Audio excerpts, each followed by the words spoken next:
Hello, எல்லாருக்கும் வணக்கம். நம்ம இன்னைக்கு எதை பத்தி பார்க்க போறோம் அப்படின்னா, இந்தியாவில் டெஸ்ட் கிட் கண்டுபிடிச்சிருக்காங்க. எதுக்கு டெஸ்ட் கிட் கண்டுபிடிச்சிருக்காங்க அப்படின்னா, இப்ப கொரோனா வைரஸ் தாக்குதல் யார் யாருக்கெல்லாம் இருக்கு, எப்படி கன்ஃபார்ம் பண்றது அப்படின்ற ஒரு டெஸ்ட் கிட்ட கண்டுபிடிச்சிருக்காங்க. இந்த அமெரிக்காவோ இத்தாலியோ நீங்க எடுத்துக்கிட்டீங்கன்னா மருத்துவத்துறையில் முதல் மற்றும் 2ஆம் இடத்துல இருக்கு. ஆனா அந்த கண்ட்ரீஸே இந்த கொரோனா வைரஸ்ல இருந்து ஸ்தம்பித்து போய் நிக்குது. ஆனா இந்தியா அப்படிங்கிறது அந்த மாதிரி ஒரு கண்ட்ரி கிடையாது. மருத்துவத்துறையில மிகவும் மிகவும் பின்தங்கிய ஒரு நாடு மட்டும்தான். ஆனா அதுலயுமே ஒரு நல்ல விஷயம் என்ன நடந்திருக்கு அப்படின்னா, கொரோனா வைரஸுக்கு டெஸ்ட் கிட் கண்டுபிடிச்சிருக்காங்க. இது எங்க கண்டுபிடிக்கப்படுது அப்படின்னா, மை லேப் டிஸ்கவரி அப்படின்னு சொல்லி ஒரு லேப் இருக்கு. அது எங்க இருக்கு அப்படின்னா புனேல இருக்கு. இந்த புனேல இவங்க தான் மினல் தகாவே போசல் அப்படின்றவங்க. இவங்க ஒரு பெண்மணி. இவங்க தான் இந்த டெஸ்ட் கிட்ட கண்டுபிடிச்சிருக்காங்க. இவங்க மட்டும் கிடையாது, இவங்க கூட சேர்ந்து 10 கோ ஒர்க்கர்ஸ் இவங்க கூட சேர்ந்து கண்டுபிடிச்சிருக்காங்க. இப்ப இந்த டெஸ்ட் டியூப்ல 150 டெஸ்ட் கிட் நிறைய லேபுக்கு சப்ளை பண்ணியிருக்காங்க. பட் அது போதுமா அப்படின்னா கண்டிப்பா பத்தவே பத்தாது. 130 கோடி, அதாவது 140 கோடி நெருங்கிட்டு இருக்கிற இந்திய மக்கள் தொகைக்கு கண்டிப்பா இது பத்தவே பத்தாது. அப்போ மாலிகுலர் டயக்னோசிஸ் கம்பெனி அப்படின்னு சொல்லி ஒரு கம்பெனி இருக்கு. இந்த கம்பெனி என்ன கம்பெனி அப்படின்னா, HIV, hepatitis B, hepatitis C இந்த மாதிரி வியாதிகளுக்கு அவங்க டெஸ்ட் கிட் தயாரிச்சுட்டு இருக்காங்க. இப்ப இந்த கம்பெனி அந்த மை லேப் டிஸ்கவரி அப்படின்ற ஒரு லேபோட கம்பைன்ட் ஆகி நிறைய டெஸ்ட் கிட்டுகள் தயாரிக்க போகுது. அது இந்த வாரம் 1 லட்சம் டெஸ்ட் கிட்டுகள் ப்ரொடியூஸ் பண்ணி வெளியே அனுப்பப்படும் சொல்றாங்க. மேலும் தேவைப்பட்டால் 2 லட்சம் வரைக்கும் டெஸ்ட் கிட் தயாரிச்சு வெளியே அனுப்பலாம் அப்படின்னு சொல்லியிருக்காங்க. இப்ப இவங்க தயாரிச்ச இந்த டெஸ்ட் கிட்ல நம்ம இம்போர்ட் பண்ணி வாங்கிட்டு இருக்கோம். இப்ப இவ்வளவு நாள் நம்ம எப்படி டெஸ்ட் பண்ணிட்டு இருந்தோம் அப்படின்னா, வெளிநாடுகள்ல இருந்து வாங்கிட்டு இருந்ததுதான் அந்த டெஸ்ட் கிட். அந்த டெஸ்ட் கிட்னோட ஒரு டெஸ்ட் கிட்டோட விலை 4500 ரூபாய். ஆனா நம்ம தயாரிச்ச இந்த மேட் இன் இந்தியா இந்த டெஸ்ட் கிட்டின் விலை பாத்தீங்கன்னா 1200 ரூபாய். அதாவது கால் பகுதி மட்டும்தான், 1/4 மட்டும்தான். இப்ப இந்த டெஸ்ட் கிட்ல 100 டெஸ்ட் சாம்பிள்ஸ் உங்களால எடுக்க முடியும். ஆனா இப்ப நம்ம தயாரிச்சிருக்கிற இந்த டெஸ்ட் கிட் 2.5 மணி நேரத்துல உங்களுக்கு பாசிட்டிவா நெகட்டிவான்னு சொல்லி காமிச்சிடும். ஆனா இதுக்கு முன்னாடி நம்ம வாங்கிட்டு இருந்த இம்போர்ட்டட் டெஸ்ட் கிட்ல 6ல இருந்து 8 மணி நேரம் ஆகும். தகவல் நமக்கு பாசிட்டிவா நெகட்டிவா அப்படின்னு கிடைக்கிற தகவல் கிடைக்கிறதுக்கே நமக்கு 6ல இருந்து 8 மணி நேரம் ஆகும். ஏன்னா டபுள் ஹாப்பினஸ் அப்படின்னா, இந்த மினல் தகாவே போசல் அப்படின்னு சொல்லி சிம்பிளா போசல்னு வச்சுக்கலாமே. இந்த போசல் அப்படிங்கிற பெண்மணி தான் இந்த டெஸ்ட் கிட்ட தயாரிக்கிறதுக்கு கிட்டத்தட்ட 5 வருடமாக போராடி கொண்டிருக்காங்க. ஆனா இந்த டைம்ல என்ன ஆயிடுச்சு அப்படின்னா, அவங்க பிரெக்னன்சியோட லாஸ்ட் பீரியட்ல இருந்திருக்காங்க. அதாவது அடுத்து டெலிவரி ஆக போகுது, இன்னும் ஓரிரு தினங்கள்ல டெலிவரி ஆக போகுது.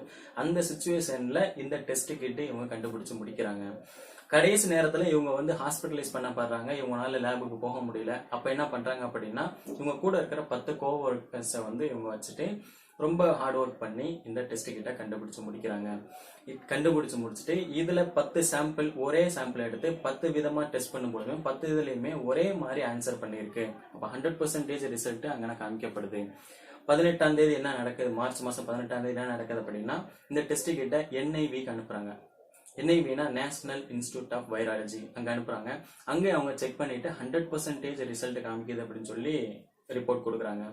அப்போ இந்த நேரத்துல இவங்களுக்கு ஒரு பெண் குழந்தை பிறக்குது. சேம் டைம் இவங்க கண்டுபிடிச்ச டெஸ்ட் கிட் அங்கீகரிக்கப்படுது. 2 விதமான ஹாப்பினஸ் அவங்களுக்கு ஏற்படுது. சரி, இப்ப இந்தியாவோட நிலைக்கு வரும். இப்ப இந்தியாவில நீங்க பாத்துக்கிட்டீங்கன்னா, இதுக்கு முன்னாடி வரைக்கும் எப்படி இருந்தது அப்படின்னா, 7 பேருக்கு மட்டும்தான் டெஸ்ட் பண்ண முடியும். எத்தனை பேருக்கு நீங்க கம்பேர் பண்ணும் பொழுது அப்படின்னா, 10 லட்சம் பேருக்கு கிடைக்கக்கூடிய ஃபெசிலிட்டி 7 பேருக்கு மட்டும்தான் கிடைக்குது. அப்போ 7:10 லட்சம் அந்த ரேஷியோட மட்டும்தான் இப்போதைக்கு நம்ம டெஸ்டிங் கேட்டு நம்ம கிட்ட இருக்கு. டெஸ்டிங்கும் போயிட்டு இருக்கு. மேலும் இப்ப நம்ம பாத்தீங்கன்னா 118 லேப் மட்டும்தான் இந்தியால இருக்கு. அதுக்கப்புறம் டெஸ்ட் நிறைய பாசிட்டிவ் கேசஸ் வர வர வர வர என்ன பண்றாங்க அப்படின்னா, பிரைவேட் லேப்ஸும் இதுல இன்க்ளூட் பண்ணிக்கலாம் அப்படின்னு சொல்றாங்க. அதுக்கும் மேலே நிறைய பாசிட்டிவ் கேஸ் வர ஆரம்பிக்குது. அப்பதான் இந்தியன் கவர்மெண்ட் என்ன சொல்றாங்க, 15 ஒரு பிரைவேட் கம்பெனிஸ் அவங்க லைசன்ஸ் லீகலா நீங்க என்ன பண்ணிக்கலாம் அப்படின்னா, இந்த டெஸ்டிங் கிட்ட நீங்க வித்துக்கலாம் அப்படின்னு சொல்றாங்க. இப்ப டாக்டர் வாங்கடே அப்படின்னு ஒருத்தர் இருக்காரு. அவரும் இந்த doctor my lab Discovery Pune அங்க இருக்கிறவர் தான். அவர் என்ன சொல்றாரு அப்படின்னா, இந்த மாதிரி ஏகப்பட்ட கம்பெனிகள் வந்தா மட்டும்தான் இதுல ஒரு எக்ஸ்போனன்சியல் ரேஷியோல இந்த டெஸ்ட் கிட் வெளியே போகும். அப்படி போனாதான் நிறைய பேர்த்த செக் பண்ண முடியும். இதுல இருக்கிற இன்னொரு டிஃபிகல்ட்டி என்ன அப்படின்னா, நிறைய லேப்ஸ் கிடையாது. ஆல் ஓவர் இந்தியா வந்து ஏகப்பட்ட லேப்ஸ் வேணும். அந்த லேபுக்கெல்லாம் அந்த டெஸ்ட் கிட் போகணும். டெஸ்ட் கிட் போனா மட்டும் பத்தாது, அதுக்கான ஒரு ஸ்பெஷலைஸ்டு ட்ரெயின்டு பர்சன் அங்க வந்து நம்ம கொடுக்கணும். இது வந்து நிறைய பாத்தீங்கன்னா நிறைய சிட்டிஸ்ல மட்டும்தான் இது பஞ்ச் ஆஃப் லேப்ஸ் இருக்கே தவிர கிராமங்கள்ல கிடையாது. கிராமங்கள படிப்பறிவும் ரொம்ப கம்மியா இருக்கு. அப்ப அங்க விழிப்புணர்வும் அதிகமா இருக்காது. அங்கதான் வந்து அதிகமா உங்களுக்கு வந்து மருத்துவ உதவி தேவைப்படுது. ஆனா இங்க அதிகமா எங்க இருக்கு அப்படின்னு பாத்தீங்கன்னா சிட்டிஸ்ல மட்டும்தான் இருக்கு. அப்போ அர்பன்ல அதிகமாகவும் ரூரல்ல கம்மியா இருக்கிறது இந்தியாவுக்கு வந்து ஒரு டிராபேக் தான் இந்த இடத்துல. சரி, இப்ப இந்தியா சவுத் கொரியா எதுக்கு எழுதியிருக்கோம் அப்படின்னா, இப்போ சவுத் கொரியா பாத்தீங்கன்னா ரொம்ப சின்னது. நீங்க வேர்ல்டு மேப்லயே பாத்தீங்கன்னா ரொம்ப புள்ளி அளவுக்கு தான் இருக்கும் அந்த சவுத் கொரியா. சவுத் கொரியா அது சின்ன நாட்டுல 650 லேப் இருக்கு. ஆனா இந்தியால 118 லேப் தான் இருக்கு. இப்போ உங்களுக்கு புரிஞ்சிருக்கும்னு நினைக்கிறேன் மருத்துவத்துறையில நம்ம எவ்வளவு பின்தங்கி இருக்கோம் அப்படின்னு சொல்லி. இது எப்ப நம்ம மீண்டு வர முடியும் அப்படின்னா, ஏகப்பட்ட லேப்ஸ் வேணும், ஏகப்பட்ட ஒர்க்கர்ஸ் வேணும், ட்ரெயின்டு பர்சன்ஸ் வேணும். அதுக்கப்புறம் தான் இது வந்து தனித்தனியா நம்ம ஐசோலேட் பண்ண முடியும், அவங்களை அடையாளம் காண முடியும், அவங்களுக்கு வந்து ட்ரீட்மெண்ட் கொடுக்க முடியும். அது வரைக்கும் இந்த கொரோனா துரத்திக்கிட்டே தான் இருக்கும். நன்றி, வணக்கம். மீண்டும் ஒரு நல்ல பதிவில் பார்ப்போம். லைக் பண்ணுங்க, கமெண்ட் பண்ணுங்க, பிடிச்சிருந்தா ஷேர் பண்ணுங்க, கண்டிப்பாக மறக்காம சப்ஸ்கிரைப் பண்ணுங்க. நெக்ஸ்ட் வீடியோவில் பார்ப்போம்.